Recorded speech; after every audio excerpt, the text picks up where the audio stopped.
I'd like to ask Gary if he thinks like the publicity he's given young Frank there warrants it, because personally I don't think he's quite good enough yet. And I also think that in the last couple of years you've let some good midfielders go for peanuts, like Matt Holland and Scott Cannon. Well, no, they definitely wasn't good enough. He is good enough, and he definitely will be good enough. I let Scott Cannon go. He was a good kid and worked very hard. He's gone to Brentford. He can't get in Brentford's team. He's 21 years of age. I let him go because young Frank's 17 or 18 and is miles in front of him. Well, that ain't really true. That is true. You know, that's my opinion, and that's what I get paid to. I get paid to make judgments on players.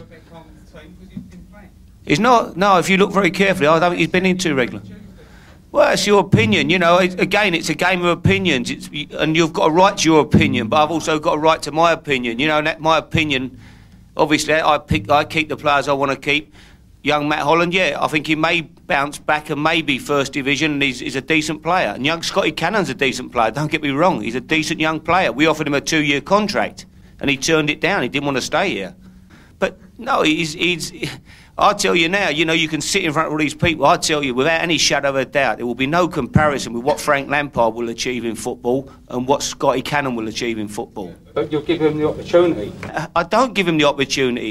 You know, there is no favouritism. In fact, I'm probably holding him back more because I tell you what. Frank played at Arsenal and he clearly wasn't ready to play. Well, that's sure, yeah. I don't think he did badly at Arsenal. I think he came into the side and I felt... Hang on, just a moment, one at a time. I thought the kid came into the side and did well, you know. But I'm telling you now, and I may be now, I didn't want to say this in front of him, but he will go right to the very top. Right to the very top. You know, because he's got everything that's needed to become a top-class midfield player. His attitude is first class, he's got strength, he can play, he can pass it, and he can score goals.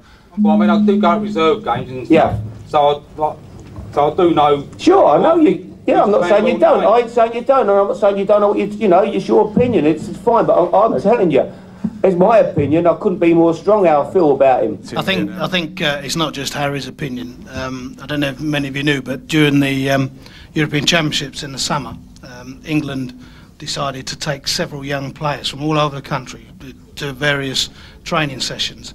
When Terry Venables came down to the ground to speak to Harry and I not too long ago, he said there was 2 outstanding youngsters of all the ones he had. That was Frank and Rio. He said they were the 2 best players he's had in the whole time in that England setup. You can't say any more than that.